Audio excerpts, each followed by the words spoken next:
Can I tell you to break clean? Watch yourself at all times. Shake hands now. May the best man win. Good luck to both of you. Round one, there's the bell. Speed called by very excellent, the uncrowned heavyweight champion. Welcome into another episode of That's Boxing Podcast. I'm here with my usual boring co-host. It's me. It's Coach. It's Coach, but we've got a very special guest, Coach Brian. In the house. Introduce yourself. Hey, everyone. Coach Brian B. Looking forward to being here. Thank you for having me. Yeah, man. This guy's in my corner, and now he's on the podcast. Yeah. You know, also in the corner. Yeah. Yeah. Well, we got a real someone that knows something about boxing today, which is a nice Got to change of outcoach pace. the coach. Yeah. Yeah, we got dual coaches here. I feel like, okay, yeah, this is exciting. Head to Kind head. of feels like a press conference, really. Yeah, it does. You know, like who's gonna make the better predictions about the fights when we get into it later. Well, you guys just got back from Vegas. Was there a press conference? Were people taking photos? I mean, winners come back. I feel like I should be asking you questions. Oh man, there wasn't a lot of press. Nah. There was a lot of knockouts. Were there? Oh wow, yeah. Well, I didn't even get to see your fight. They didn't live stream anything. I'm in the dark. Give me the breakdown. This is the number one fight I want to get into. All right. Well, I'm happy with my performance. I won the fight, obviously, and my opponent, it was this dude from New York, from Queens, and he looked like a tough little dude, but he was quite a bit shorter than me, so we knew we had the range advantage going into it. Had the reach advantage.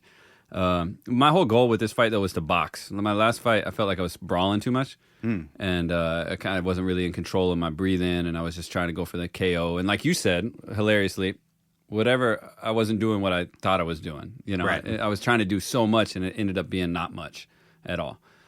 So this fight was about controlling my emotions, controlling my rhythm, and boxing, and that's what we did.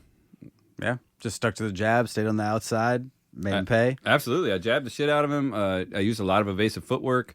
You know, I reminded myself of a young Dimitri Bivol in there. I felt. You know? Okay, will you co-sign that statement, Brian? That's an understatement. An understatement. Okay, all right.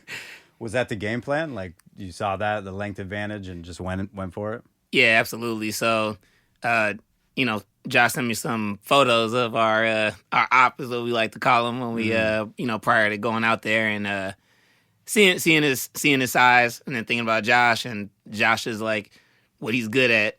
Can already pretty much tell. I was like, he wanted to box him, so I was like, I think that'll be perfect for what we got. And after watching all the competition, for lack of better words, there wasn't a lot of like boxing going on anyway. So I think I kind of felt confident. I didn't kind of feel confident. I did feel confident going in with that because that's all he's been doing is boxing. So it's went out there and he did the thing. Yeah, there was a lot of brawling going on. I was like fight number 17, and there must have been a good half dozen like violent man down knockouts leading up to my fight. Were they clean, like nice knockouts, or was it just people going crazy? There was a couple that were literally like, it was the result of the guy having poor posture, bad form, chin in the air. But it wasn't like a TKO. I mean, it was like unconscious and then timber all the way to the ground. Through the headgear, through the, 16-ounce gloves? Yes. Yeah. Yes. Wow. But yeah, it went well. I mean, I thought I boxed beautifully. I probably could have turned and burned a little bit and been a little bit more of an asshole. Like, for example, at one moment, the opponent got confused about the bell because there's 3 rings going at once. The bell rings for the other fighters, and he thinks it's his, and he starts walking away. And I literally like tapped him on the shoulder. I was like, come on. You know, and I like, but that just He shows heard me the bell from the other ring? from the other ring, and he starts man. walking away from me mid-fight. And like, good sportsmanship or whatever, the coach in me kicked in. I was like, hey man, come on, turn around, let's keep boxing. Right. And then somewhere in that next little scrap, he lands a punch. I'm like, you motherfucker. But Hey, good for you, though. I mean, you don't know how to Mayweather him when he goes to touch gloves. And yeah, right. knock him Like he out. did to Ortiz. Yeah. So, altogether, I'm really happy with my performance. I'm proud of the win. Unfortunately, I did not get 2 fights up there. One of the guys didn't show up. But, we won by default on that one. So You get a belt? got a nice shiny belt. Ooh. Yeah. How is that not in the podcast studio right now? No, he's always telling me just wear it. He's supposed to wear it around the house, man, fresh out the shower. Yeah, I was going to say, just wear the belt. That's it. One good for you. thing about the fight is I don't know if this disappointing is not the word, but one thing that kind of had me thrown off is we got a split decision. And it's one of those things where I look back and I'm like, man, we literally outclassed this guy and outboxed him. I think you said we'll talk about stuff like this Yeah. judging later, but Yeah, we can get into it a little bit now because it's on my mind, and I think I've figured out how to explain what happened and how to articulate it. And we talked about this on the podcast last week or 2 weeks ago about how boxing is not a turn-based sport, but you take turns attacking each other, right? Mm-hmm. And my style is much more like you can try to attack me a lot, and you're never going to have success. And I'm going to attack you when I know I can score. I'm very efficient with my output to a fault. So if you look at the fight minute by minute, you could say he had more turns. Like he was trying more to attack me than I was trying to attack him. I was using evasive footwork, counterpunching, and ring generalship to win the fight. But in the amateur boxing and these burned out volunteer judges don't know half what they're looking at. They see a guy making all this effort to land punches, whether they're landing or not. I think they believe that he deserves more credit or something. And they don't understand how difficult it is to do what I'm doing. So if we had, the Dan Canobio legacy there, box, CompuBox, count and everything. Yeah. Would you say he threw more punches but landed less punches? Yeah. Overall? Overall, yeah. So even with throwing more, still didn't land more punches than you. So you landed more punches, so you had more offense effectively. I mean, that's the question, right? What is offense? Is offense throwing punches or is it landing punches? And then if you're throwing less punches and landing more punches, not only do you have more offense, but you have more efficacious offense because your percentage is higher. So you're better on two fronts. Absolutely. I just don't think that's respected enough in the amateur game. But I'm not there to fucking brawl and just put my head down and start throwing haymakers. I'm there to box. And that's what I did. And I think the judge who saw it for the other guy was just looking at his effort and not respecting my work. So when it's time to get back in there again, we're just going to keep that in mind. And I'm just going to make sure that I'm, as much as I can negate their attempts to attack me, I need to make sure that I can put some more offense out there just to show the judges that, hey, I can be an asshole too. I could fucking fuck this guy up if I wanted to. I'm just choosing to make him look foolish and dance around him instead. Was that your take, Brian? Like, if you put yourself in like the judge's shoes, like objective, are you like, dude, there's no way any of these rounds went for this other guy? Like, yeah, actually, it's funny you asked that because I've judged probably a good solid 500 amateur fights or so. So like I'm always watching from a judge's perspective as well as a coach's perspective and a fighter's perspective. So like that's the part that kind of blew my mind. I'm like, are you guys not judging based on actual USA boxing criteria? Mm-hmm. Because there's things that that you prioritize in there, and in my opinion, as I'm watching with judges, I feel like Josh literally covered all of those. The only thing, like you said, maybe that guy was a little bit more aggressive as far as like coming forward and like pressing the action, but every time he came forward, there was nothing there for him other than Josh getting out the way or hitting him. So for me, I love boxing. You know what I mean? So I'm watching like the boxing element of it, and I'm looking at the quality blows, which is what they're supposed to be like judging on. Significant strikes. Yeah, that's literally the number one thing is the quality blows, technique, and then competitiveness. Sure, he had competitiveness, but he definitely lacked technique. And I say that with all due respect, right? Like head down, just kind of wailing, going for it. Right. Quality blows, I can count on one hand how many times I saw him actually touch Josh, and I'm very honest about it too. I would tell him, I'm like, hey, you're getting touched. I would let him know if he was, and it was like none of that. So when I saw that, it kind of just made me look at the judges like, E for effort, you know. Right. I think it's a thing where they got these like older gentlemen coming out, and like I like to say, they're getting in there and they're dropping their nuts, so they got to get something. Right. They don't want to just like give him a unanimous because he clearly like I said, he outclassed him, and they want to give him something. That's so dangerous, though, because you don't know what the other judges' scorecards are. So if all three people are like, well, I'll be the sympathy vote, and then all of a sudden he gets the win. Exactly. It's like, whoa. I feel like boxing is the only sport where people go, hey, maybe we should score this like boxing. Like you'd never go play golf and be like, maybe let's score this like a golf game. Like this is what it is. I don't understand. Like when I see someone head down throwing bombs, it's like, okay, well then you're trying to take it out of the judge's scorecard because you don't look good doing it. You're not employing any of the things you just mentioned. So you better stop the other dude. And if you do, then that's boxing. You won because there's this. It's almost like a loophole, right? I feel like some people view like going for the knockout as like the fundamental element, and whoever's going for the knockout is winning. And then there's this other, and I'm more in the second camp where it's like that's the loophole to the sport. Right? Oh, I can't win on the scorecard, so I'll just knock him out, and then I'll win that way. Absolutely. And we're going to talk about a fight coming up this weekend where a dude kind of boxes that way in a way. Yeah, he doesn't rely on the judges for sure. And, thinking about it as a coach, you say, how do I prepare myself? How do I learn to prepare my fighters better? in soccer, it's like, okay, guys, we know how to win. We got to put the ball in the goal. And if every time it goes in there, we get a point. In boxing, you don't really know what judge is going to prefer what. So you have to try to eliminate all the variables potentially, and that's where, I'm always going to be critical of myself. I could have done more, should have done more, so next time we get back in there, I'll do more. Yeah. Do you guys favor open scoring? Like where they just say what the scores are in between the round? I feel like that solves a lot of this stuff. I think it would be awesome if they did that, but it can cause problems too, I think. Yeah? Yeah. And the other thing is you don't want to give the coaches or fighters any like idea where things are going. I think that takes away the ambiguity for the fighter and the coach to solve it. So you like the kind of like, well, this is my read of it, but we don't really know 100%. Yeah, because it's strategy, right? So it's not just the fighter going out there. It's like, all right, what do I see as a coach? What adjustments do we need to make? Not knowing what they're doing right now and saying, okay, this is going to work. And then how accurate is my assessment from how I'm looking at it? Because if I get the numbers and I'm like, all right, we're down. We got to like do this. Whereas like it could be going any way. And then we're saying, all right, look, I think we're down.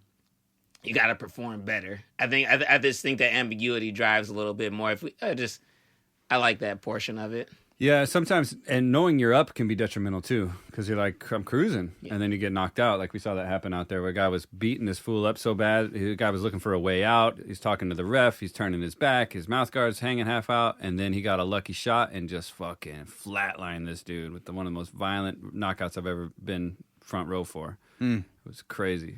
But that was he didn't know he was up. He was just assuming he's up, right? So even that, you'd think if you know you're up, maybe you're even harder to knock out because you're just focusing 100% on being on the bike and staying away. And you're like, well, there's no way he can win unless he knocks me out, right? So I'm going to stay away. The thing I like, because I like what you said about factoring in the corner's strategy, right? But I'm picturing it like you go out there, you have a round, then the judges like all throw up who they think won, right? So you kind of can keep track of the rounds in your head, 12-round fight. You don't have to necessarily flash the actual numbers up of this, right? But each round, and you go, okay, so those two judges like that round, that judge didn't like that round. Then you're sitting in there in that brief minute being like, well, what did that one judge not like about that round? And how do I change their mind? So then you say, all right, you're going to need to be, X, a little more aggressive. But keep the slickness because the other two judges like that. It gives you like more information to even craft your thing with, right? I worry about the fight you guys are talking about where you're like, dude, we did everything. I don't even know what I would do differently. But we still lost on one of the scorecards. For sure. I think I know what we would do differently, though. Yeah? Absolutely. In retrospect, what is it? More aggression? Yeah. Just kind of taking the fight more. Like going forward more and like and letting the hands go more. I think, like you said, when you start cruising, you get at a pace where it's working. But I think that we could cruise, but also just let our hands go more. Cruise and bruise? Cruise and bruise. That's what at the I'm same saying. time. All right, that's going to be our game plan for the next fight. Cruising and bruising. Yeah. Okay. Fuck All right. yeah. Yeah, well, I coached open scoring at the National Golden Gloves and at the Olympic trials and with 5 judges. And you can see round by round as it pops up. And that was kind of nice in the moment to make the adjustments or know that we're ahead. No way we're going to lose this thing. But we did lose one where we were down the first 2 rounds, clearly. And I was like, damn, like the only way we win is a knockout, right? Right, that's it. But we coached Big John to winning that 3rd round on all the judges' scorecards. Even though he lost the overall fight, him getting back that momentum at the end of that fight, I was always really proud of that. Right. And knowing that, hey, man, and I didn't believe he was going to knock the guy out. It just wasn't that kind of fight. But keeping him motivated, knowing that what's the point? I already lost, essentially. Right. That's one of the problems with open scoring. You're too far ahead, you cruise, you make a mistake. You're so far behind, you're like, what's the fucking point? And you just go into survival mode, and you don't go, because those KOs don't come easy. Yeah, just throw in the towel, right? If you're like, I can't knock him out, I'm down 4 rounds, there's 3 rounds left, unless somebody's losing a point. Right? Yeah, definitely.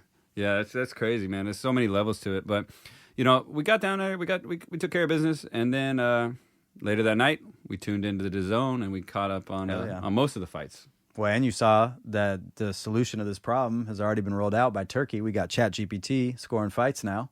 So we're good. Or him going in the corner and giving advice. I was about going to rounds. get into We'll that. We'll get That's to why I was teasing open scoring, because we got some unofficial open scoring, over in Saudi Arabia. But let's get into it. So did you catch all the fights? Did you guys catch up? Yeah, I'm pretty much caught up. There was one making dinner fight, and we'll talk about that when we get there. Okay, I hope There's it's not always the a one you- making dinner with one ear on the commentary fight for me. What should we go reverse order? Yeah. So first fight I caught was Buatsi Callum Smith. We Yes. called this one right. Awesome fight, great fight. I mean, they were in there banging and trading, and Smith, I think when he stopped smothering his work and kept him on the end of his punches, did a lot of good stuff and did enough to win. I actually agree. So it's Don't funny. say actually agree, like you're not going to agree with me. On this one, I actually agree this with you, one. dumbass. No, I think as we were watching, we were talking about how it kind of felt like a traditional like 80s style like fight. I feel like they were actually like in the pocket working. Nobody was backing down, and it was a close fight. It was a good fight in my opinion. It's funny because we watched the fight after we already had our fight. So Josh had asked me who I thought won, and in my head I said Smith. I thought Smith won up, but I was like, but did they grant the win Right, otherwise, right, right? Like right. just based on how things were going. But no, I thought that was a beautiful fight, man. They were dogging it out. It was one of those ones where like win, lose or draw, like you can't really leave and be mad. Like Right. we got our money's worth for that one. I think. Right, as fans, and then they left it all in the ring. So it's Yeah. like, you got to be happy with yourself. Yeah, I got that one marked down. I wrote down modern classic, but I thought Smith snuck it out with the cleaner punches. He knocked dude's mouth guard out twice with that nice left hook. And I talked about him working with Buddy McGirt, and I think that's really paid off. He showed quite a different style than we've seen in the past. Good aggressive style, comfortable in the pocket, good upper body movement, and good stiff, strong punches all the way through. But Buatsi went to the hospital afterwards, for a checkup, and Smith was pretty banged up himself. So there's a price to pay for a fight like that. Yeah. That is a high cost to pay. You can't fight like that every night of the week, but they put on a classic for us, and I'm grateful for it. Yeah, and Smith's been in a few of those over his career, and we were wondering if he could step up to this level and finally kind of get over the line, and he did. And we called it, so I'm happy Nice. for us. Yeah. Hell yeah. Next fight, Zhili Zhang gets outclassed, outworked, outmuscled by Ajit Kabiel.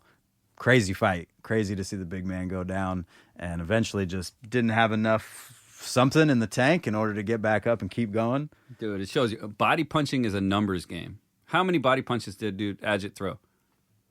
I don't know. I didn't count, but it must have been in in 30, 40 around. He probably landed more body punches than Zhang threw, is how it felt watching the fight. And Zhang's always been, economic with his punches, right? Looking to land the big one, and he's kind of a sharpshooter, a lot of headshots. But you could see as the tank started emptying from the body work, he was like, well, now I got to knock him out just to end my suffering. So now I'm only focusing on the head, which I think made Ajit's job even easier. I agree. I saw for me by round 2, I noticed he was already red in the same spot that he went down from. So like you said, he was working that body early on, like same spot, just moving around. And the thing that stood out to me, the reason why I knew it was going to go in that direction is because once he started working him, Zhang, Big Bang basically would start getting squared. And he was, instead of keeping his back foot in position and fighting position, he kept getting squared, which essentially became a punching bag. So he was able to get around every time. That's what he every looked time. like. Yeah. I put that in my note, too. It looks like a heavy bag by the end of the fight. Yeah. Great point. An annoyed heavy bag. He looked annoyed. Like, God damn, bro, stop. This one, I remember us talking and we were like, I see Kabiel taking it away. I mean, he already dropped Makhmudov, like the big man, and obviously Zhang is in a class above him, but Zhang's had conditioning issues in that. But I said, I don't see him getting out of there without getting knocked down. And that's what I bet. And it was plus 200 for Kabiel to get knocked down. And he got knocked down early. In the fifth, yeah. In the fifth. I was like, there's just no way you get out of there with Big Bang without getting knocked down. Yeah. I wanted to talk about, we're always trying to figure out how to pronounce these dudes' names. So I wrote, is it Zong or Zhang? Or Zhang, right? Zhili Zhang. But that doesn't rhyme with bang. Like, he should be the big bong. Yeah. You know what I'm saying? Well, now he is after that fight. He got bonged, dude. He got bonged, yeah. Because like Zhang rhymes with bang. And then, these commentators, they switch like every other time they say it. Yeah, we probably do too. Yeah, we definitely do. But if it rhymes, I'm going with the rhyme. So it's Zhang for me, or Zhang. Zhang. Big Yeah. Bang Zhang. Big right? Bang Zhang. But I like how he lives in Jersey now. Imagine this dude just like chilling at the pizza shop, you know? Yeah. You wouldn't know. I mean, really, giant dude, but like I wouldn't be like, oh, for sure, boxer. Like, For sure. absolutely. Yeah. Well, where does he go from here? I mean, he's 41, right? Yeah. Yeah. He's getting up there almost as old as you guys. He's always going to have a dangerous punch. It's obvious. His punches are dangerous, but he's over the hill, you know? Yeah. Yeah. And I know what that feels like, Yeah. you know? So, Yeah. Over the hill, down the valley, around the river. No, actually, it's not yet, man. Not yet. Not yet. Not till October. Then we can say I've reached the top. All right, next fight. I'm guessing this was not the make dinner fight. Virgil Ortiz versus Israel Madrimov. Crazy fight. I feel like maybe people thought that Ortiz's last fight was the coming out party. I think it was this one. He looked way more dominant. He got frustrated by the move, or could have maybe gotten frustrated by the movement in the first 4 or 5 rounds where dude was really putting it on him and just wouldn't stop moving. But because Madrimov can really move the feet but throw punches like with it, which is what I appreciate about him. But Ortiz stayed composed, and by the end of the fight just started dominating more and more. Talk about being behind and keeping your composure. That's how I read it. And, I thought it was a close fight and a good fight, but I thought Ortiz did the work, and now he looks like maybe the guy to beat at 154 if we count Crawford at 168 for some reason. What do you guys think? That's a spoiler because that's the only one I didn't catch. So Okay. yeah, and I was actually looking. That was the one that I didn't want to be a dinner fight. And I was like, I got to make sure that Definitely. I catch this one. So Yeah. it's good to hear that. It was definitely not a make dinner fight. It was crazy. Makhmudov is not Makhmudov. Fucking Madrimov. Or Madrimov, depending on how we feel at the moment. Well, he does call himself the Dream, so let's call him Madrimov. He was moving like crazy lateral movement. He looked like he's like not on a trampoline, but like on those spring boards that the gymnasts use, you know, that covers the whole floor. Yeah. He was just springing and dancing. I said, man, what is the game plan? Like run, rabbit, run all night long. But he was winning those early rounds, don't you think? Well, with frustrating, Ortiz's movement. But I noticed he started using like a flex feint, Virgil did, and then firing off that instead of lunging with his first jab. He would feint nicely, and then punch him where he was going. He tracked him down nicely with the jab by the 3rd round, and started taking over. But those pot shots from Madrimov, it's like what's the game plan? Is this what you're going to do for 12 rounds? Just dancing and pot shotting and never really sitting down on anything? Then about halfway through the fight, round 5, he stopped dancing like that and he sat down and kind of came forward a little bit more like a Triple G style. And that didn't last very long, but they were stomping on each other's feet. When you watch the fight, Coach, go back and look at that. There was some foot stomping, and it's not Southpaw Orthodox. It's Orthodox. But they were still stomping on each other's feet, and like a little bit fuck you to it. It was kind of fun. Yeah. And then he got back on his bike and just got beat up. But then the last 2 rounds was headbutt city. Mm-hmm. Buddy, dude, he was desperate. And he's got a good coaching, and he's got a Mexican coach, in there. He finally kind of switched styles and tried to do more of a Mexican style thing, but it just ended up being violent headbutting, and he got warned. But I think he should have got a point taken. Those were the most serious warnings I've ever seen, where he actually called timeout, separated him, put Ortiz in the neutral corner, brought Madrimov over to the corner. Okay, if you do it again, and he did that twice, Yeah, and I'm no, like, that's you can take a point. take at a this point now. Yeah. It was pretty bad there at the end. Got really sloppy, but I put down as like a wolf versus a rabbit. You can run as long as you want, but I'm going to catch you before too long, and I'm going to eat you up. And Ortiz looked great in there by the end of it. Great body punching, good composure, and I agree. Champion. I think this was his coming out party. I think he looked dominant and looked like the guy to beat. My favorite thing was watching him. Madrimov was in the high guard a lot, and Ortiz would reach to pull the guard down with the left hand, where you're then looking for maybe a left hook off of that, but instead he'd go right to the body. And it was crazy. Pull the guard down, and Madrimov would pull his guard up, and then just boop right to the. And I know those Ortiz body shots probably hurt like hell. Yeah, they're clearly effective. What a nice trick. Strip the gloves away like we see Benavidez do, or Loma did a lot. And he pulled the glove, opened the door, and just crack him outside the head. But he pulled the door open, and then when they tried to slam it closed, he went down to the body. Yeah. It's fucking genius. It was genius. It looked You got to brutal. go back and watch that one. Oh yeah, I plan to. Now that you know the spoilers, but still. It's just rough because now I want to see Ortiz Crawford more than anything, and now we're gonna get denied that fight. Yeah, I think we're gonna only see Crawford one more time. I think so too. Yeah, but great fight. And then we get is this the dinner fight? We get Carlos Adames versus Hamza Shiraz, That's and what ends up a draw. Did you watch that one? Let me see. That's the one. Yeah, that was the same round over and over and over and over and over and over and over again. Yeah, and this is the fight where we get Turkey coming over to Shiraz's corner and throwing up what the judges' scorecards are, which was crazy to see. Yeah, well, it's his world. We're all just living in it, man. He's living out his boxing dream, and we're just all extras in the show. You know, Talk about choosing a favorite. yeah, it's crazy. So this fight pissed me off talking about scoring, and we lost the last fight. I thought Madrimov was the smart bet there at plus 100 because he was pretty, or Ortiz was pretty heavily favored. But I agree with the decision and ate the loss. But I thought Adames was going to get this done. I thought he was going to be too savvy, too much pressure. And to me, watching the fight, I didn't score round by round, but I thought he was clearly ahead. I thought he was going to win by 2 or 3 rounds. The head movement, the evasiveness. I didn't think that Shiraz was landing enough, and I thought that Brian, you're talking about getting off the better, cleaner shots. I thought Adames looked more powerful, and I always think like if the fight were to keep going, like there were no end, it's 15, 18 rounds, who would eventually win? And Shiraz never looked like he had him in trouble, never looked like he could control it. Adames the opposite. So I was a bit shocked to see it a draw. I did. That was my dinner fight, but I did watch that one. I don't know if I would say again the way judging has been, I'm not too surprised because from what I did see, I feel like it was good work overall, in my opinion. From both fighters, from Shiraz? Yeah. Like it was a close fight. I'm not saying like, oh, it's some runaway fight, but I was like, I feel like that like Adames did enough to secure the win. To be he was coming forward the whole time. I felt like he landed better shots. Did you kind of see it as it's a draw? No, I don't think I would say it as it was a draw, but I think for me, I agree. I think Adames probably took it, but I feel like the way, and this is probably past the boxing part, but Shiraz's response to the draw seemed like it was a little bit more shocking. And I think to me, when people are like that, it means that they were confident in their ability. He thought he won. Yeah, like he thought he won. And I don't know. So when I see that, it's a little, I don't know. I pay attention to that. Just like when we finish our fights, I say, look strong, look like you won, even though. So I don't know. Maybe he really didn't feel like he won. Mm-hmm. I don't know. Yeah. I don't know. That was the fix might have been in on that one. Turkey might have been like sliding some extra.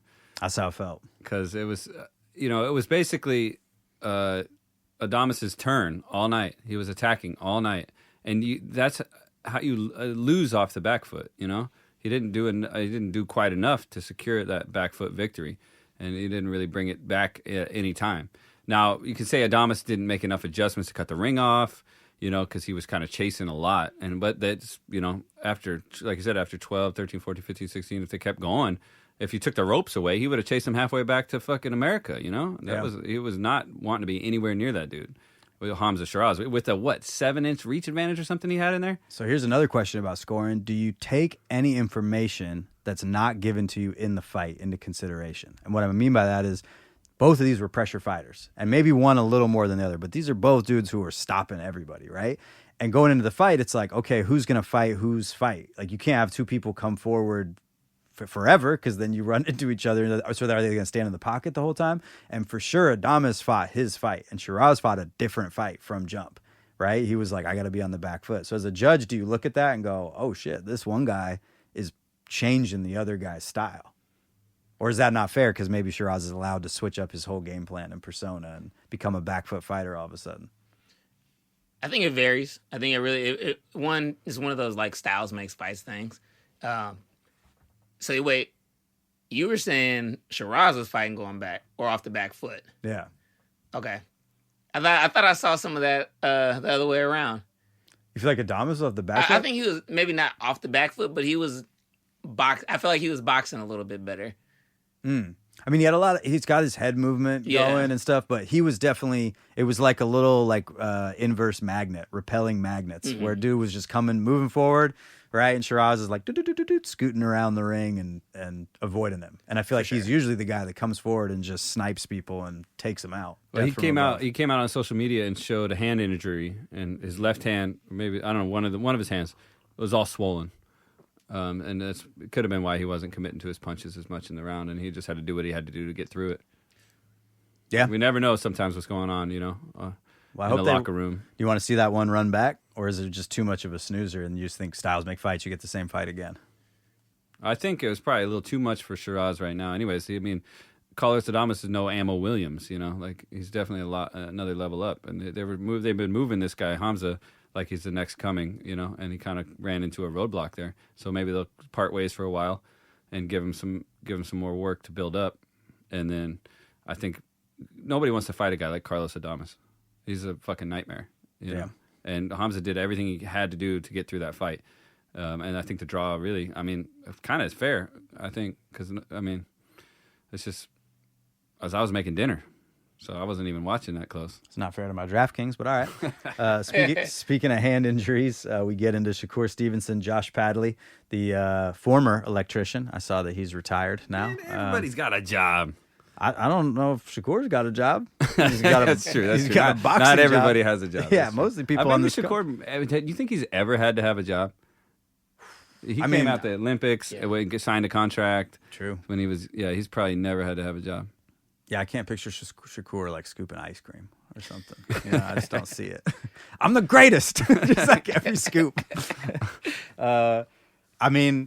This was funny because I was sitting there. I didn't know what to bet on this fight. Shakur by decision was plus money, which is like insane when you see that. Like, that's usually minus 50,000. It's like, but I took the TKO because I was like, no, he's just gonna get it together with this guy 4-day notice, and that's what happened. But you still see people complaining online that it took too long. I think it was in the 9th.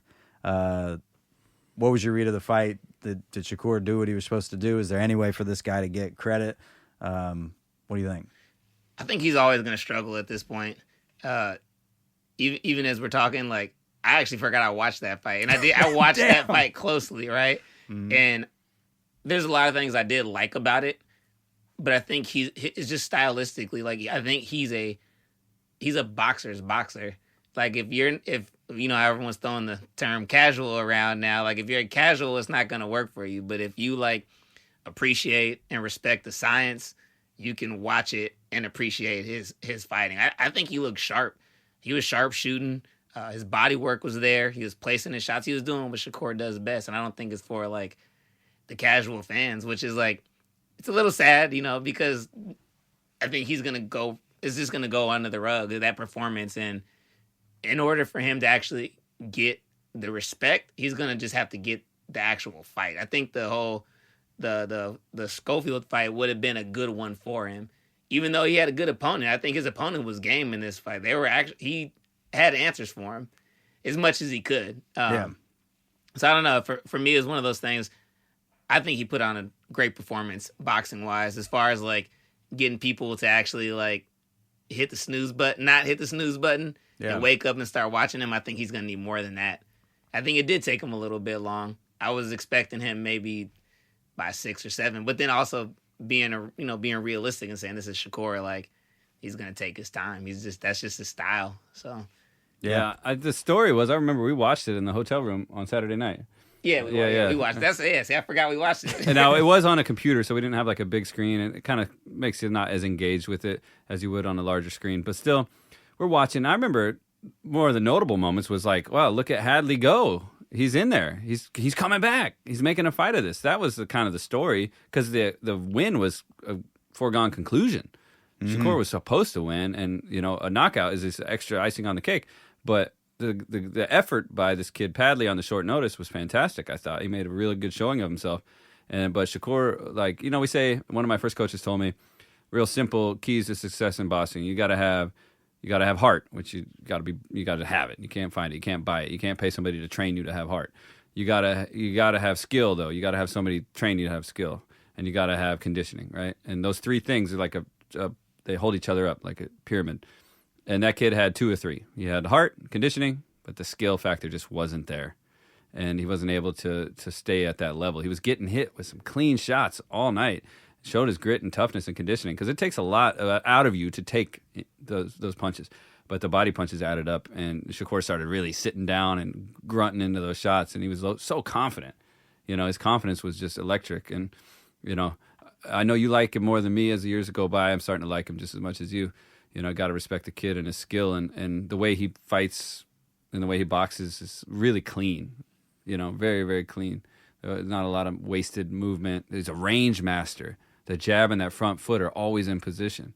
He can just twitch his head back a quarter of an inch and make you miss a punch. Beautiful boxing. That's what I don't think people realize how hard it is to go into a ring, like an enclosed space, and not get hit by the other person. And then I don't think they realize how hard it is to not get hit by the other person and do it flat-footed, not running.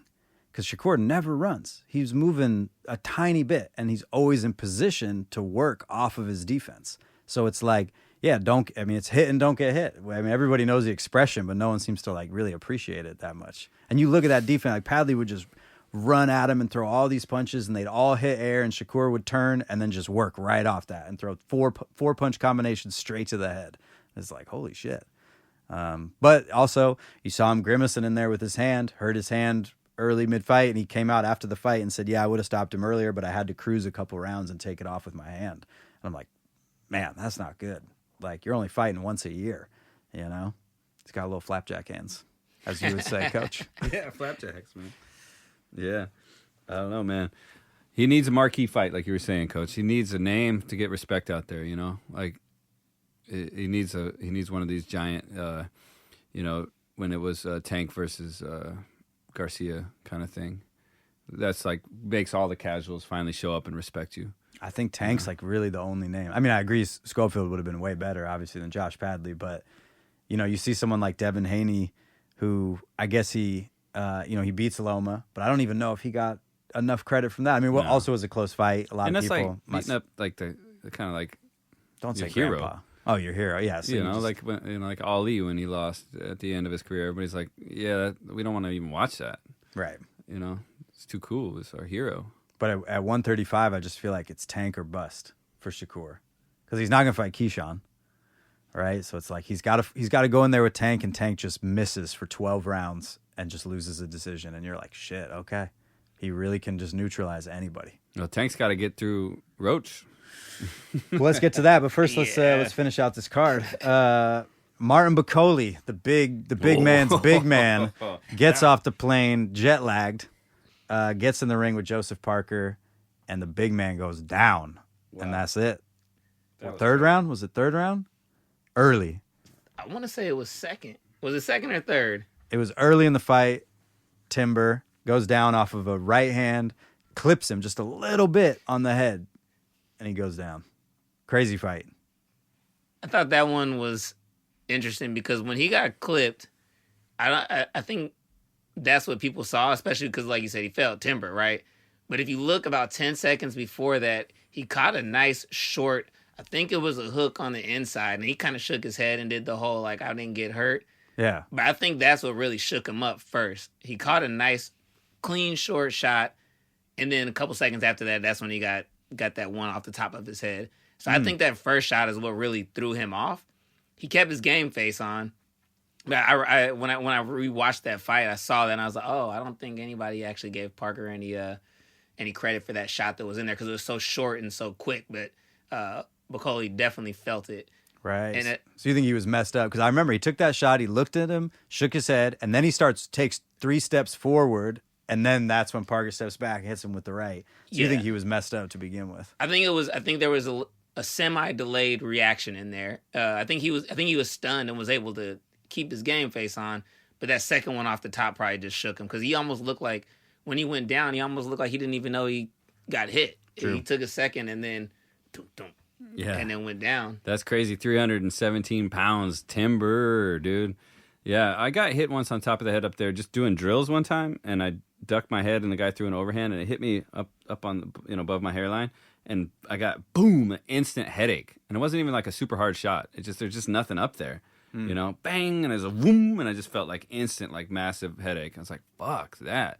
So, I mean, taking a shot off a 260-something pound Joseph Parker to that same region after you've been buzzed to the chin a little bit, and you might be seeing a little bit of like, oh, the lights are already a little shiny, and I'm feeling a little funny, and I got to get back in this fight. And then whack up on top of the head, and he just turned into like a jelly, man, and his legs went out. Yeah. Like, and then he beat the count, and the ref stopped it, right? Did you agree with the stoppage? Because to me, I was like, wait a minute, he's up. He looks okay. I mean, he wasn't like he couldn't, ask him to move side to side, and he fell over again or something like that. I was a little surprised they stopped it. I mean, sometimes you got to be there. You know how it hits different in person. True. Boxing, through the TV never really tells the story. And maybe you could see something in his eyes that we couldn't see. True. Yeah, you stole the words out of my mouth. I think it's one of those things where when you're up close and you see him, you're like, oh, no, he's not good. Right. I think he had to see something in his eyes. Maybe they were floating in different directions slightly for him to make that call. There was a reason why he did it for sure.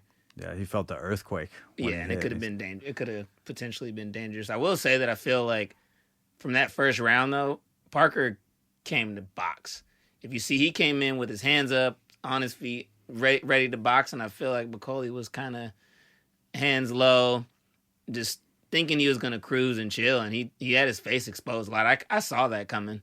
Yeah, I saw where that was going early on, literally from the first round. for sure. I agree with you 100%. I thought I had the best bet in the world on this fight. I was so confident. Plus 900, Parker to get knocked down and come back to win. I was like, this is 100% what's going to happen. Like, Bacoli is so dangerous. We saw what he did to Jared Anderson. He's got crazy fast hands. He does those little arm punches, which almost make his punches faster because he doesn't need to like load up on anything. And I was like, and Parker, I mean, we all know fighting Zhang, he's been down many, many times in his career. Like, come on, this guy's but he's gonna win. He's gonna come back. He's fresher. This dude just got off a plane. And then that happened. I was like, God damn, Parker, just take a knee real quick. Just give me that. Can we go down for a second? Now, this was supposed to be a world title fight against Daniel Dubois, right? Yeah. So this turned out best case scenario for Joseph Parker. He didn't take any damage, didn't get hurt by this big dangerous monster of an opponent, wiped him out in a couple rounds, and then he's ready to get back and get that fight as soon as possible. If he would have had a war, got knocked down, got back up, fought an all-time classic in the heavyweight division, he would have worn him out, and he would have been less of a man when he got back in there to try to get that title from Dubois. But now the momentum is just cooking along in his favor. Best case scenario, best case outcome when you're facing an opponent like that. Yeah, his stock's through the roof. Probably demand a higher price now for the Dubois fight, I would guess. Plus, I think he got a couple million for this for short work, 5 minutes of work. Must Good be for him. nice. I know, Must be right? nice. Sign me up. I'll get in there with Bacoli. Yeah, fuck to the no. 2 million, I'll do it. I'd do it. I bet if I get low enough, he couldn't hit me. Just do it like at the reconstructive surgery hospital, so he can like Right. knock you into the bed. Right, that yeah, They just- need to do the surgery. Yeah, when make me beautiful. Yeah. All right, we get to the main event. Artur Beterbiev versus Dmitry Bivol. Bivol gets his revenge. Talking about judging and scoring as the theme of this episode. Did you guys agree with the decision? I would say yeah. I thought it was a good fight, but again, going back to quality blows, boxing, even though Bivol was, in a sense, moving back, he was effective when he was moving back. He wasn't running. And I think he had a solid strategy. I like how he kind of took the middle rounds off. I don't know if I would say he took them off, but he wasn't as active. I think that he was doing that, kind of playing possum. Letting him think that, all right, I got him now. I'm wearing him down, but he was still scoring in between. And then towards the later rounds, the championship rounds, is when he just started like firing off like solid, beautiful combinations, like beautiful, snappy combinations that were touching. So I like what I saw. It was a close fight because again, you have the pressure coming and coming and coming. But if you can be effective when that pressure is coming forward like that, then you get what we got right there. But it was a beautiful fight. I wouldn't be mad at a trilogy for sure, but I might be. We got to get the trilogy, Yeah. right? They have to do it at this point. Yeah, It 'cause sounds would- like they have to. I don't think they have a choice. Turkey's like, you are my boxer, and you Yeah. do what I want you to do. Plus, you got how often do two boxers in the top 10 pound for pound fight for undisputed? It's like a never occurrence, right? And they fought twice and they split it. So let's go. It was the same scorecards, just flipped the other way. Oh, was it? Yeah. That's that crazy. close. So if they run it again, it's another 50-50 fight. It's crazy. Yeah. But I had it. We scored it kind of in real time, and I think we got down to I got down to 7-5 or 8-4. Bivol, just he was doing the good work, man. He took those middle rounds off, got me thinking like, okay, 12-round fight.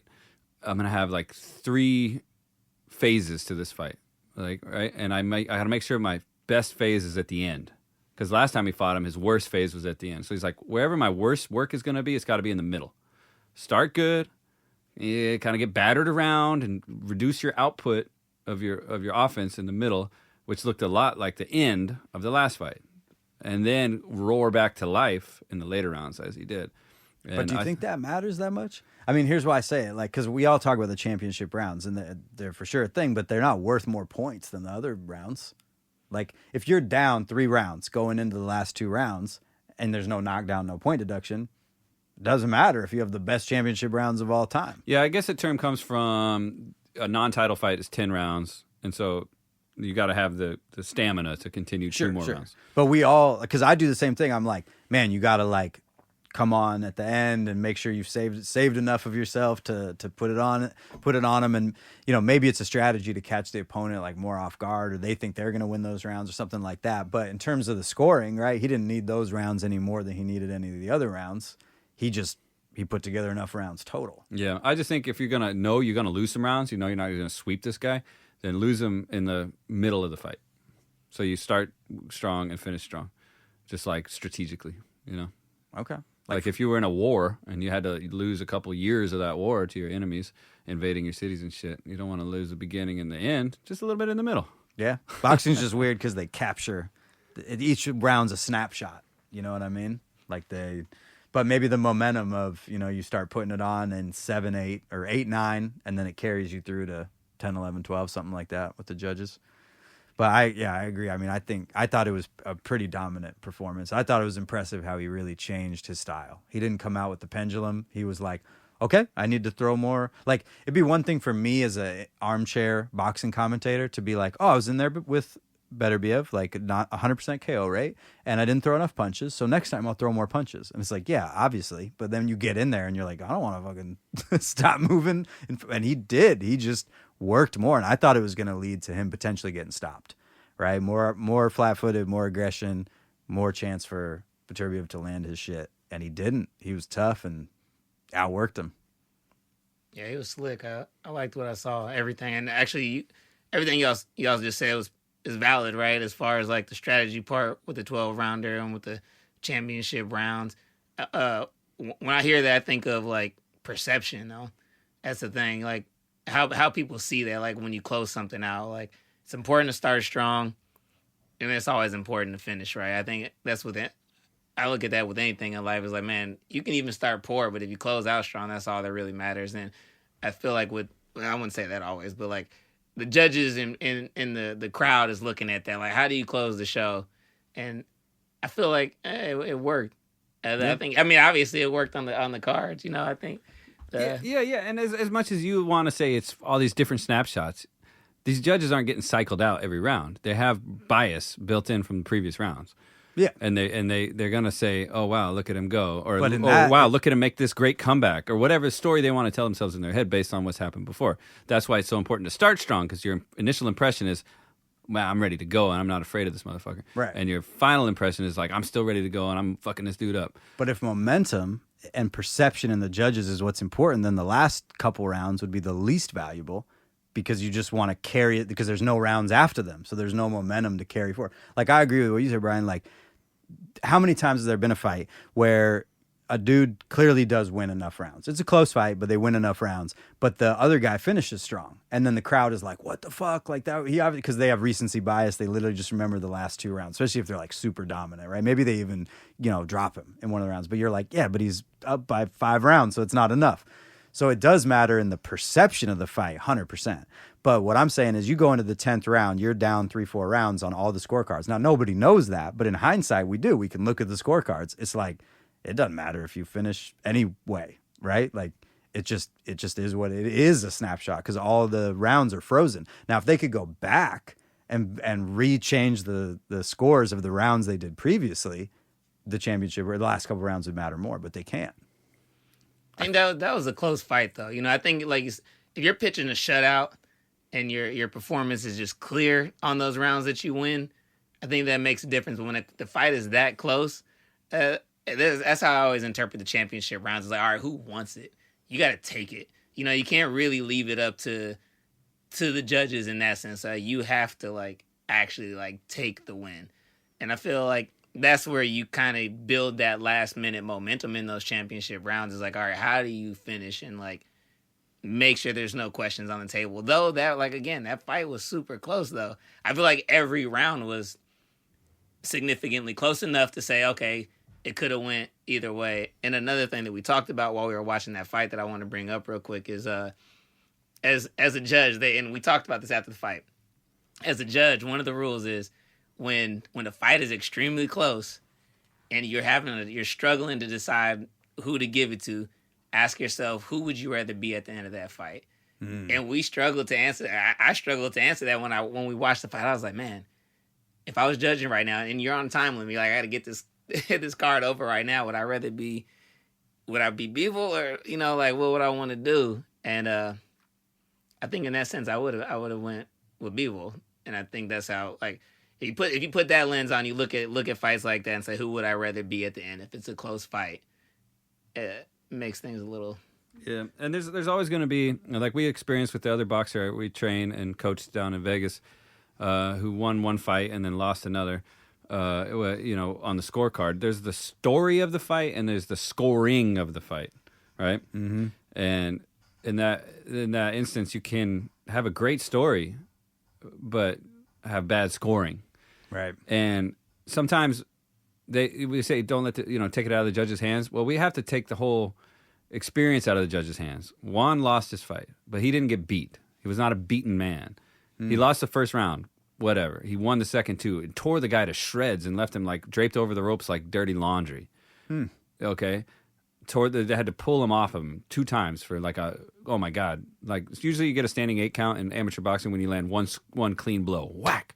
And you wobble and they say, whoa, you don't want you to get KO'd, so they step in. This was like a dog mauling another animal, and they had to like force their way in between Juan and his opponent because he was so violently, viciously ripping this dude to shreds to get that win. So he won the story of the fight, but the judges, they thought the other guy won the scoring of the fight. That but at sounds the like end of the some day, bullshit scoring to me. at the end of the day, we walked away and say, well, we'll take it back from the judges again. I don't care what they said.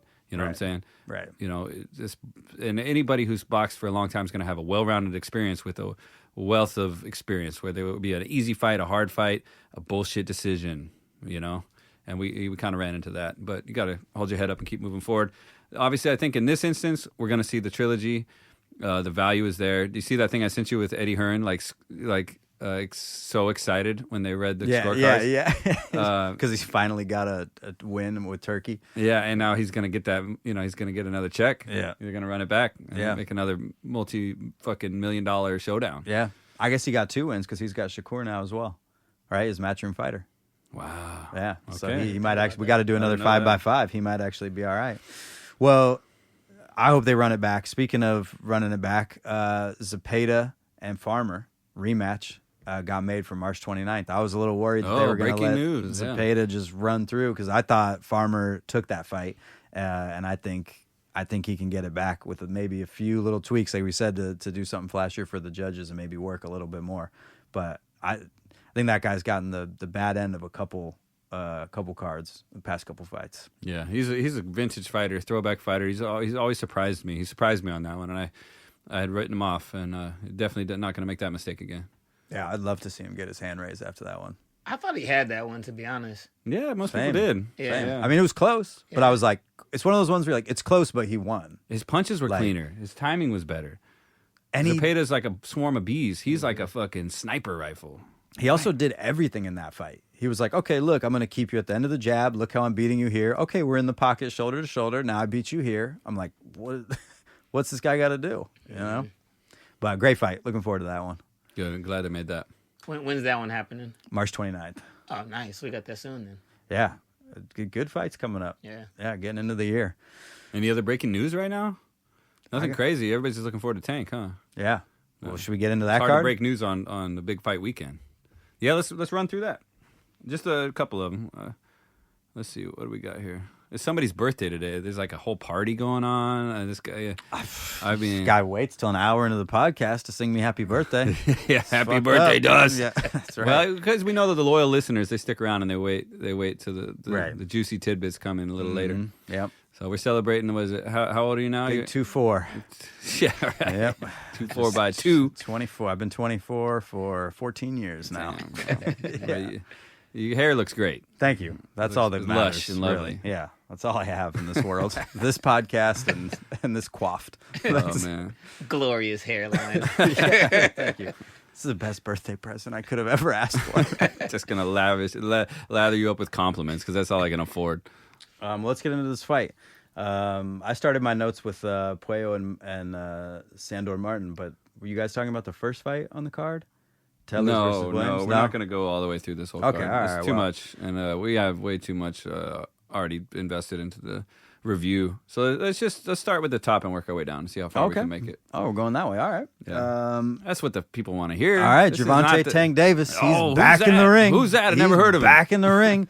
He's found another semi-game opponent. It's a good opponent, Lamont Roach. They fought twice in the Junior Olympics in the same tournament. Tank squeaked out wins of both of them. Fighting in Las Vegas. Roach is. it's not in Vegas. It's Brooklyn. It's in, Oh, it's in New York. Sorry. Parkers. Yeah. I'm so used to Tank fighting in Vegas. Yeah, it's in New York. Thank you. How do you see the fight? Is this easy work for Tank? Is this a good fight? I'm gonna say Well- easy work. This guy, one reason, not only because he's one of my best friends and I'm happy to have him on the pod, but this guy has been lucky enough to see the Tank Davis show live in person. Oh, what fight were you at?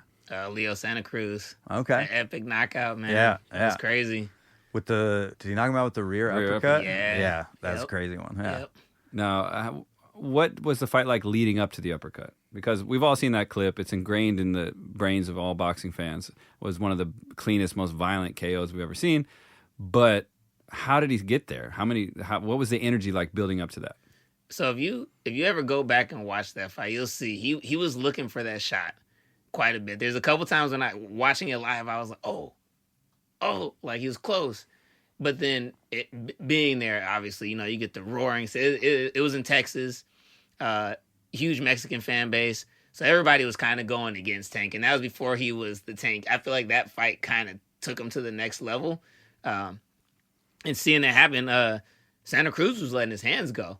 And this is before I think people got used to Tank style as far as like taking some shots to get what he wants.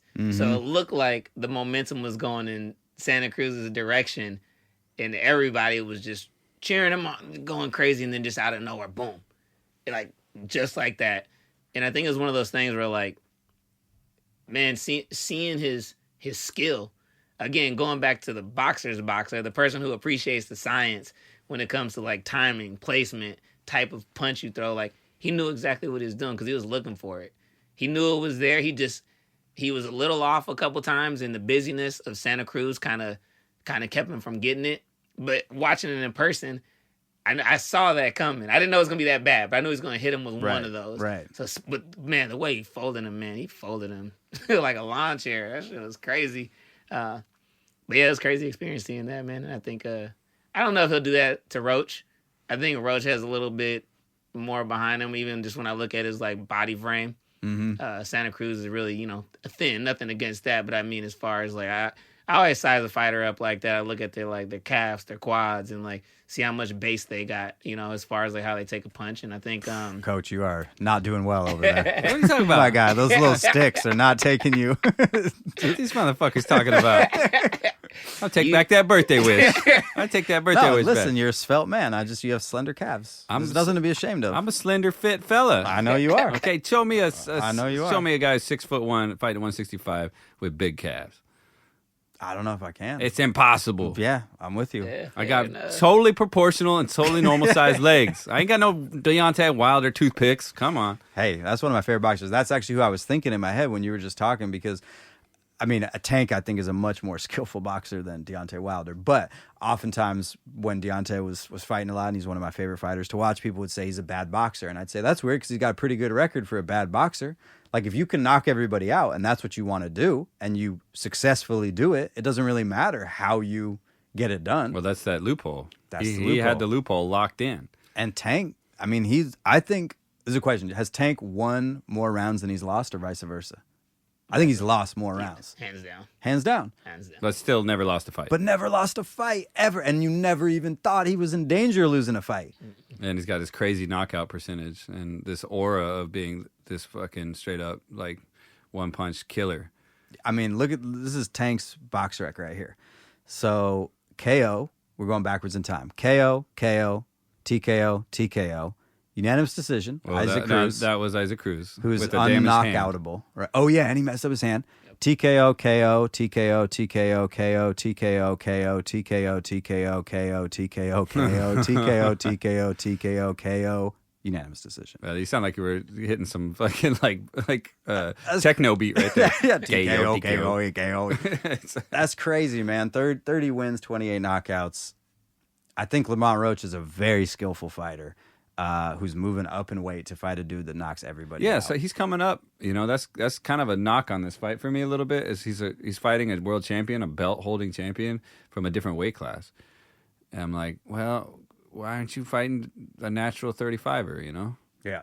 But there's so much camaraderie and respect. On my lunch break today, right before I came over here, I was watching some of the press conference, and it's just all like, so they're chill as we are right now. Calvin Ford comes up and he's like, you know, I've known you your whole life. We respect you, but are you ready? I hope you're ready. That's about as spicy as it got. And they both, like, Roach gets up there and he thanks Al Heyman. Everybody thanks, and thanks to Tank too, man. Thanks, man. Like, thanks for the opportunity. And it's so respectful, but he's already submitted. It's like watching two animals circling before a fight, and one's already got their tail tucked. Right. It's a foregone conclusion that we're going to see a violent knockout here in probably the 8th or 9th round, and that's the formula that Tank operates on. To be honest, I don't want to see any press conference where someone doesn't get hit with an egg. You didn't see the egg? No. You didn't see the egg, man. In this economy. Yeah, in this economy, that's a $40 egg. So Chris Eubank Jr.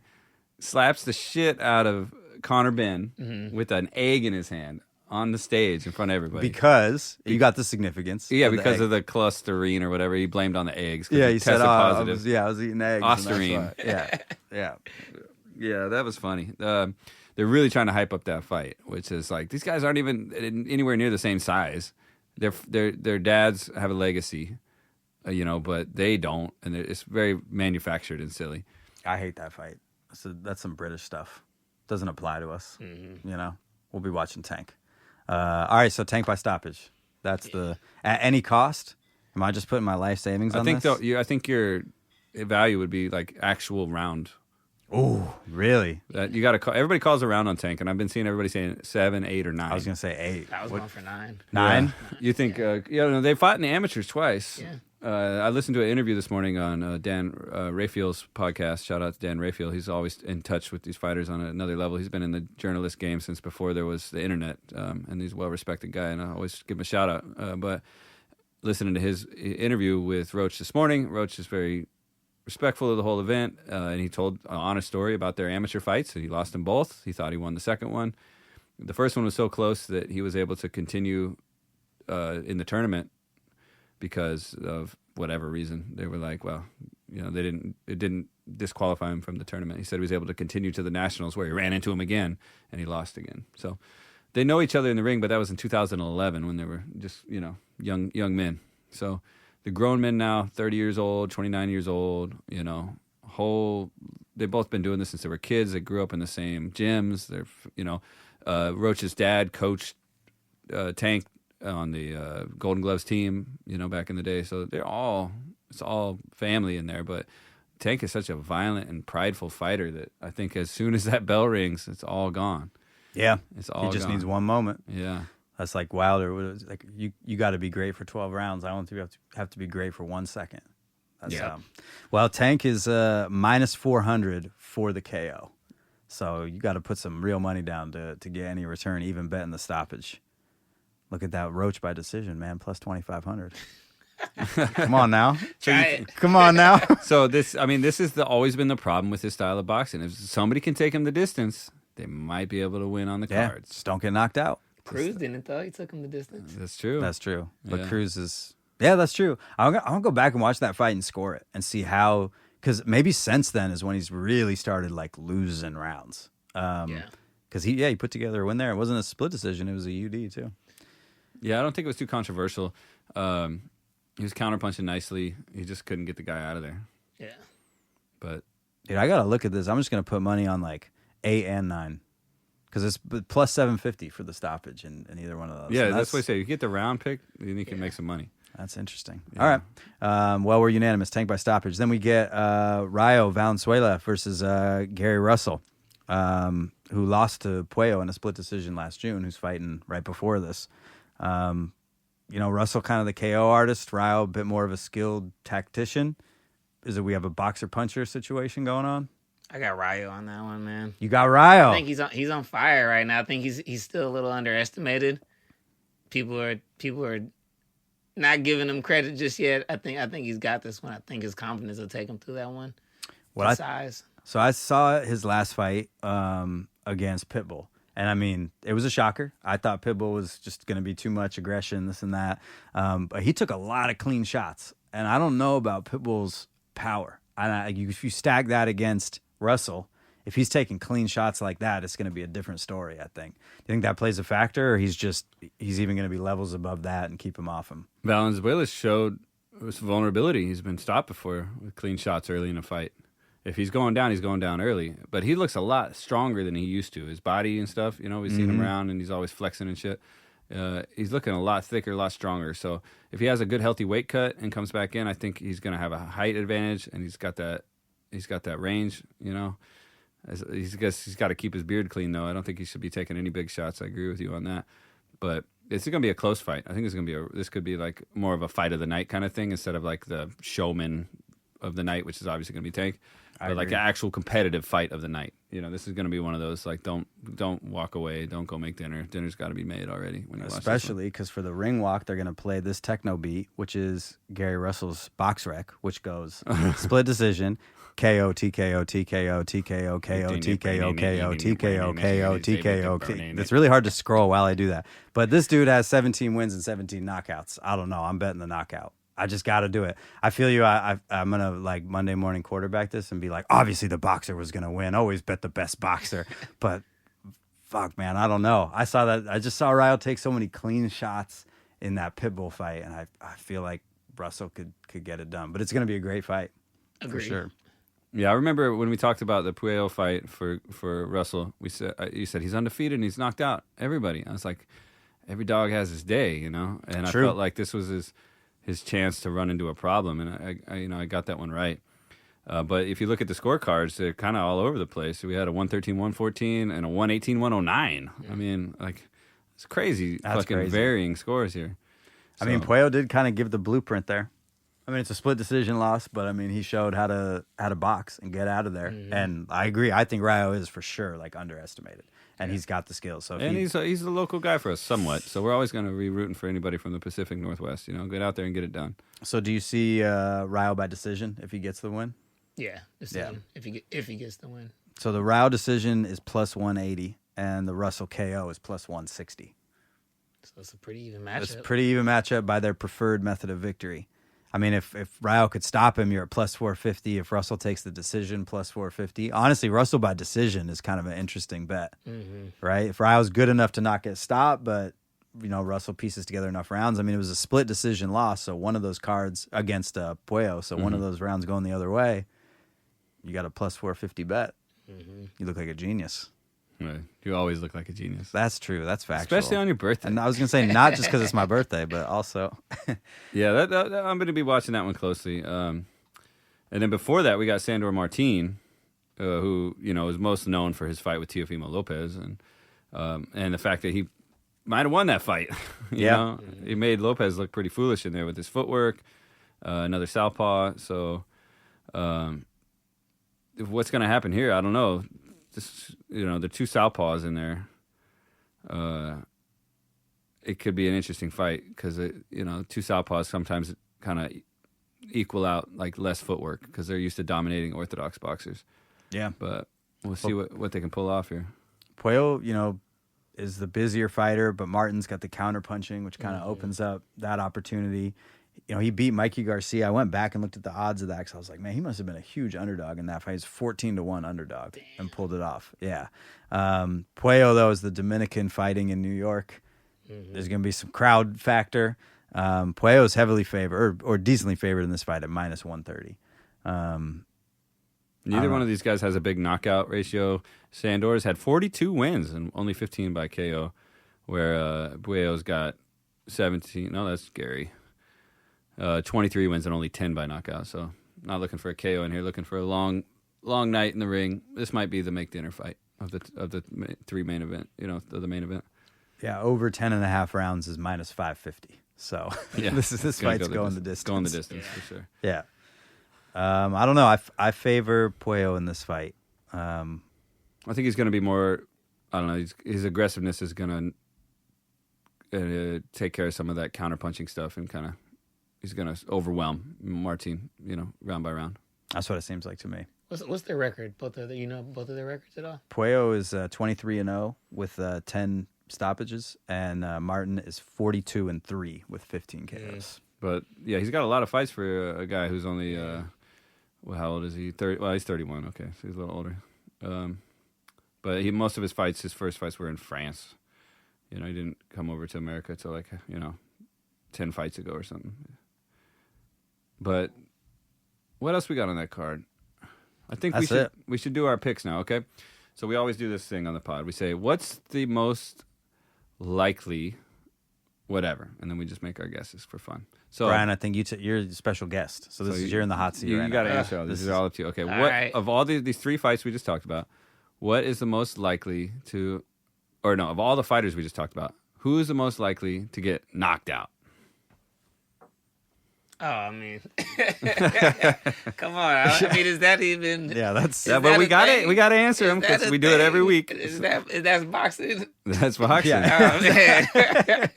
So who you got to say it though, so we can run it back next week. We got the sound clip. If you got it wrong, we're gonna hold you accountable. I get it right on. Nah, I'm gonna go, man. Come on, you know where I'm going with this. Of I gotta course, say, yeah. I gotta record it to say it. You guys No. gonna hold me accountable? You gotta hear it. Anybody? Yeah, go ahead. Roach, man. Yeah. Yeah, I think it's going down. Yeah. But I'm sensing a body shot though. okay. You Something got to to- call the way he's going out his body shot. I think it's a body shot. Okay. They should have prop bets for that, for the Yeah, that'd be punch. sick. How do they not have that? What's the knockout punch? Maybe because there'd be too much debate. Yeah. Like, oh, he turned it over slightly. It's not really a hook. It was more of a cross. Like, Yeah. Okay, so body punch KO for Tank in what round? I'm going 9, but now that I'm saying body punch KO or just a TK, I gotta pick one or the other, right? You gotta go commit, hard. man. You gotta go hard on one. All right, if I had to commit, I got commitment issues, by the way. Well, thanks for committing to working with me, Coach. Absolutely, Because we got man. that win, man. I appreciate Yeah, that. it's an honor, man. I'm gonna stick to the body punch, man. Okay, He's gonna body find him punch. to the body. I think he's gonna find him to the body, and Roach is gonna go down. Okay. KO, Yeah, round 9. round 9. Okay, Yeah. let's see that come true. That'd be awesome. Yeah. All right, now, what is the most likely fight of the night? What's the most exciting fight? Who's going to put on what two fighters are going to put on a show for us? It could be the same fight. You don't have to, have to change. So you mean fight of the night? Fight of type? the night, Okay, yeah. fight of the night type.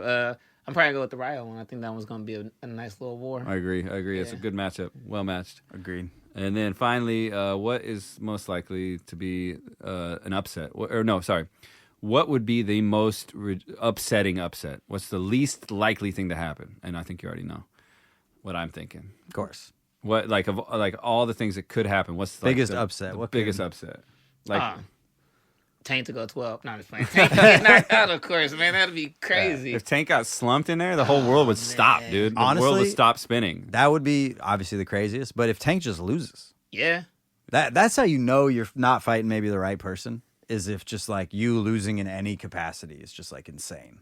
If he lost in a decision, though, that would also be a little heartbreaking because it's he thought what he thought always worked Yeah. didn't work this Yeah. time. Because we know he gives it away sometimes, Yeah, I think the only way that happens is if he suffers another injury in the fight.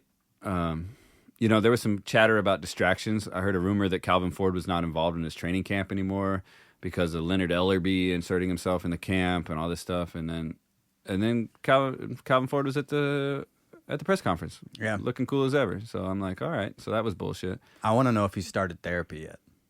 Because, Tank was like, I'm getting out of boxing. I got to go to therapy. I got to heal myself, but I can't do it until I'm done with my career because I need my brokenness to beat these people. And I'm like, dude, as soon as he gets one therapy session, I'm starting to bet the other direction. Yeah. Hopefully we never see that, you know.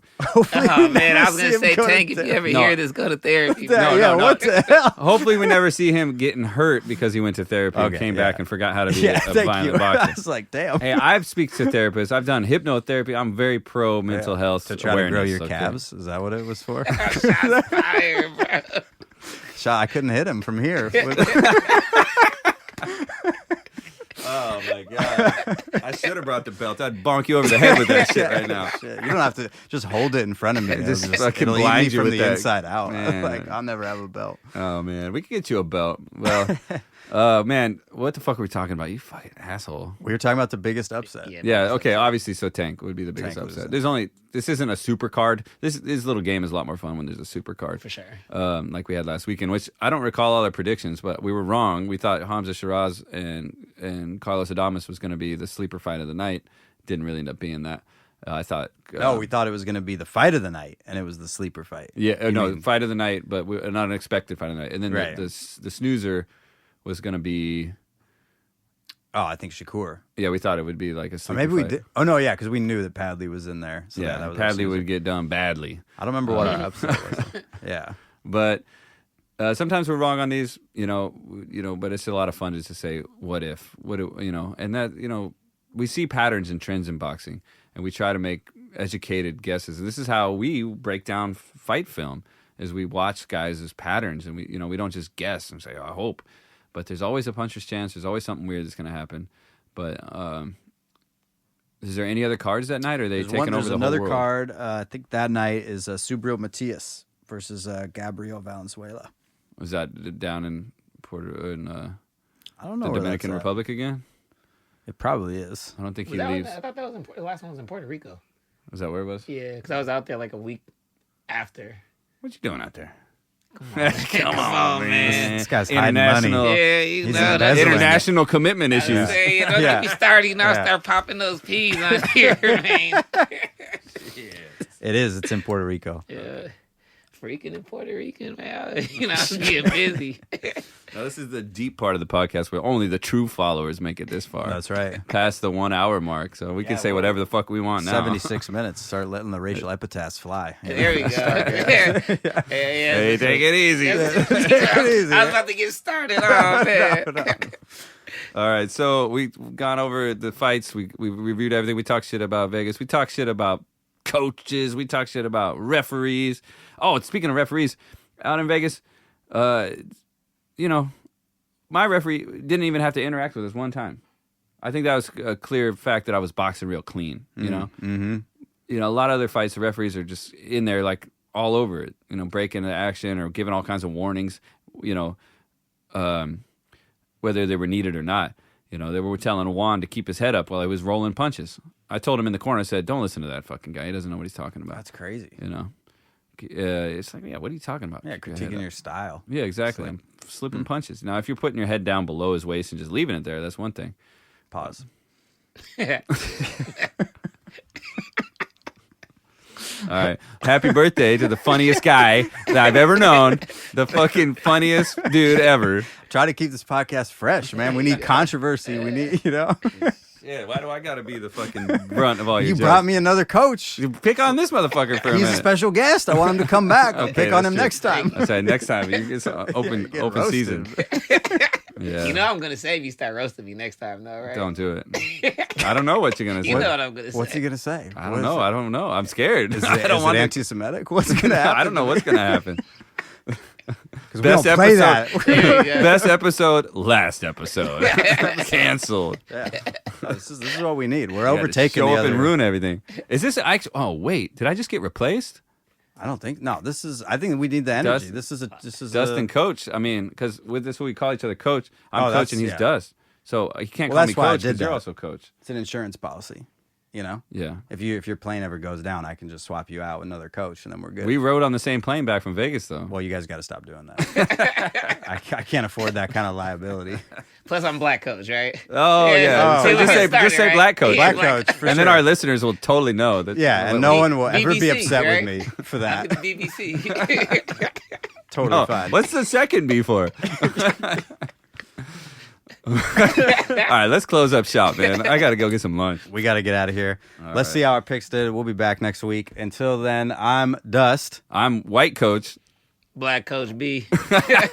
and that's boxing. All right, adios.